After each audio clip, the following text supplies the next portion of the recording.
안녕하세요. 저는 소셜메이커의 이수성입니다. 네, 다들 아시다시피 저번 주에는 그 240번 버스 사건이라고 해서 되게 SNS나 커뮤니티에 무분별한 마녀 사냥으로 인해 거기에서 뭐 맘충이나 혐오 발언들이 쏟아지는 걸 볼 수 있었는데요. 네, 그런 혐오 발언이 생기게 된 배경과 혐오 발언이 관통하고 있는 우리 사회의 갈등에 대해 토론해 보는 시간을 갖도록 하겠습니다.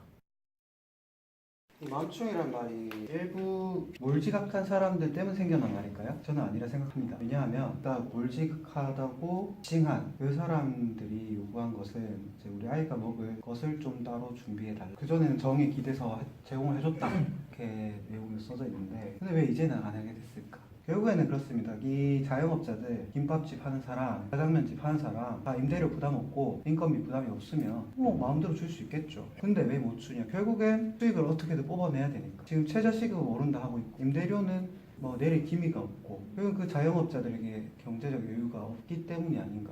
그래서 그 몰지각한 요구 옛날에는 당으로 줄 수 있는 부분인데 왜 지금은 몰지각하게 되었을까? 저는 그런 사회적 배경, 맥락을 종합적으로 봐야 된다라고 생각합니다.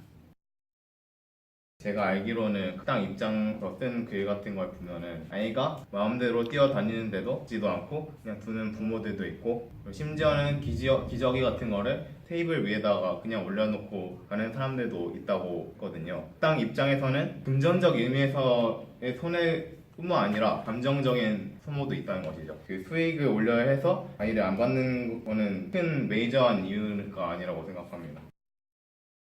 개인의 몰지각한 행동은 당연히 눈살이 찌푸려질 문제고 그 사람이 비탄을 받아야 마땅한 행위라고 저는 생각을 해요. 근데 그게 개인이 잘못한 건데 그거를 전체의 것을 확장시키지 말라. 그런 점에서 얘기가 전개돼야 된다. 근데 여기서 맘충이라는 단어가 가지는 문제가 더 심각한 이유는 사회적 약자인 여성을 타겟으로 한 일부만의 잘못을 마치 그 집단 전체의 특성인 것처럼 비하하는 혐오 행위이기 때문에 맘충이라는 단어가 더 문제가 된다고 생각을 해요.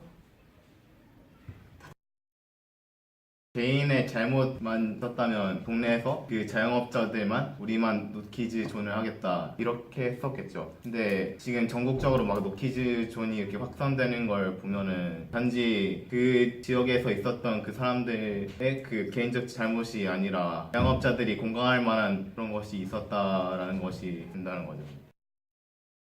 애기들이 존재하는 것만으로도 신경을 써줄 수밖에 없어요. 그러니까 애기들이 아무리 순하고 아무리 얌전해도 음식 작게 잘라주고 물 떠먹여주고 하는데 인력과 시간이 들어가게 된다는 거죠. 당연히 자영업자 입장에서는 귀찮고 싫어요. 저도 피자집 알바를 하는데 애기들 먹어야 되니까 피자 더 짧게 잘라주세요. 나이프 주세요. 물티슈 주세요. 물컵 주세요. 뭐 그러는데 그걸 귀찮아해서는 안 되는 거예요. 왜냐면은 모든 사람이 애기였던 때가 없는 사람은 없잖아요. 근데 지금 우리가 다 컸다고 해서 그 과정이 끝났다고 해서 그걸 귀찮아하고 그거를 걔네가 잘못한 거니까 나는 걔네를 책임 안 지겠다 이렇게 하는 거는 아이들의 사회화를 저해시키는 행동일 뿐만 아니라 미래를 망치는 거죠. 사회화에는 큰 책임이 바로 그 부모에게 있다고 생각을 하거든요. 식당이나 이런 데서 오히려 통제하지 않고 이렇게 가만히 방치하고 냅두는 것은 오히려 사회화에 악영향을 미치는 게 아닌가 하는 생각이 듭니다. 이런 맘충 같은 단어가 등장함으로써 더 사회가 약간 혐오가 심화되고 그럴지 아니면 약간 비판을 통해 약간 자정적인 우리가 이렇게 토론했듯이 사회적 문제도 대두가 되고 그러면서 더 좋은 방향으로 나아갈 건지 그거에 대해서 저는 네. 궁금했어요. 물론 비판의 효과도 많이 있었다고 생각을 합니다만 비난의 효과가 좀 더 컸지 않나 그런 생각이 듭니다. 오히려 약간 비판을 함으로써 건전한 이런 토론을 하고 이렇게 나아가는데 이제 고정관념이 생겨버리니까 그 다른 행동 같은 것도 이제 안 좋게 보이기 시작하고 그거에 대해서도 막 욕을 하고 그렇게 되는 거죠. 최근 들어서 막 남녀 갈등 이슈 되게 많아지잖아요. 그 갈등이 수면 위로 떠오른다. 그것만 해도 약간 긍정적 효과라고 볼 수 있잖아요. 근데 문제는 맘충 이슈는 사실 육아에 관련된 문제고 사실은 이런 생각도 들어요. 왜 엄마만 이렇게 수면 위로 떠올라야 하는가? 그리고 왜 아빠는 안 떠오르고 그 저렇게 심에 가라앉은 채로 이렇게 모습을 드러내지 않는가? 그래서 오죽하면 무슨 뭐 허수애비란 말까지 나오겠습니까? 네, 지금까지 그러한 혐오 표현에 대한 토론이 있었는데 여러분들의 생각은 어떠신지 궁금합니다.